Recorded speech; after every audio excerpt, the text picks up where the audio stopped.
അത്യത്ഭുത ഫലസിദ്ധിയുള്ളതായിരിക്കുന്ന താരായന്ത്രത്തിനെക്കുറിച്ച് കഴിഞ്ഞ വാരം ചില കാര്യങ്ങൾ പ്രതിപാദിച്ചിരുന്നു. ഈ വാരം നമുക്ക് കൂടുതലായി മനസ്സിലാക്കാം.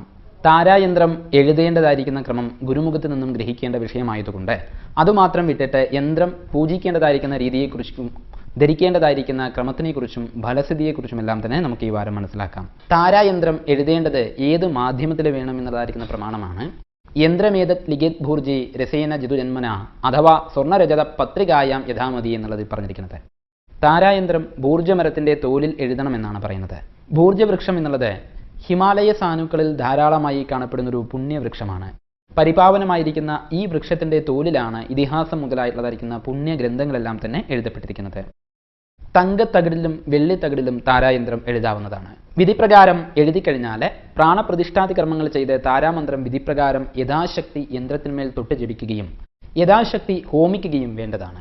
ഹോമപൂജാദികൾക്ക് ശേഷം സംവാദസ്പർശവും നടത്തി അത് ധരിക്കുവാനായി നൽകാം. പീതാംബരേണ സംവേഷ്ട്യ ബദ്നീയാത് പീതസൂത്രത ശിശൂനാം കണ്ടതോബദ്ധം രക്ഷകം ഭൂതഭീതിത എന്നുള്ള പ്രമാണപ്രകാരം വിധിപ്രകാരം എഴുതിയ താരായന്ത്രം മഞ്ഞപ്പട്ടിൽ പൊതിഞ്ഞ് അല്ലെങ്കിൽ ഒരു സ്വർണ്ണക്കൂടിൽ നിറച്ച് മഞ്ഞ ചരടിലായിട്ട് കുട്ടികളുടെ രക്ഷയ്ക്ക് വേണ്ടിയിട്ട് കുട്ടികളുടെ കഴുത്തിൽ ധരിക്കുന്നത് വളരെയധികം നല്ലതാണത്രേ.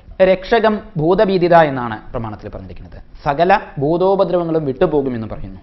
അതുകൊണ്ട് തന്നെ ചെറിയ കുട്ടികൾക്ക് ഇത് ഏറ്റവും ഉത്തമമായ ഒരു രക്ഷായന്ത്രമാണ് എന്ന് തന്നെ പറയാം. ജ്ഞാനദം ജ്ഞാനമിച്ഛൂനാം രാജ്ഞാം തു വിജയപ്രദം എന്നുള്ള പ്രമാണപ്രകാരം ജ്ഞാനം അഥവാ അറിവ് നേടണം എന്നുള്ളതായിരിക്കുന്ന ആഗ്രഹിക്കുന്നതായിരിക്കുന്ന വ്യക്തികൾക്ക് ജ്ഞാനസമ്പാദത്തിനും രാജാക്കന്മാർക്ക് ശത്രുജയത്തിനും ഈ യന്ത്രം വളരെയധികം ഉത്തമമാകുന്നു എന്നാണ് ഈ പ്രമാണത്തിന്റെ അർത്ഥം. മത്സര പരീക്ഷകളിലെല്ലാം തന്നെ പങ്കെടുക്കുന്ന വ്യക്തികൾക്ക് തടസ്സങ്ങൾ നീങ്ങുവാനും ആത്മവിശ്വാസത്തോടുകൂടി പഠിക്കുവാനുമുള്ളതായിരിക്കുന്ന പ്രേരണ ഈ യന്ത്രം നൽകുന്നു. ധരിക്കുന്നതിന് മുൻപ് ജാതകം പരിശോധിച്ച് തനിക്കിത് അനുകൂലമാണോ എന്നുകൂടി അറിയേണ്ടതുണ്ട്.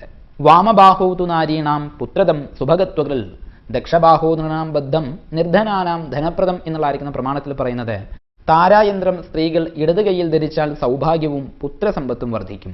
അതുകൊണ്ട് തന്നെ സന്താനപരമായിരിക്കുന്ന വിഷമതകൾക്കും ഉത്തമ പ്രതിവിധിയാണ് താരായന്ത്രം എന്നും നിസ്സംശയം പറയാവുന്നതാണ്. പുരുഷന്മാരുടെ വലത് കൈയിലാണ് ഇത് ധരിക്കുന്നതെങ്കിൽ അവൻ ദരിദ്രനാണെങ്കിൽ കൂടിയും ധനവാനാകുമെന്നും ഈ പ്രമാണത്തിൽ പറയുന്നു.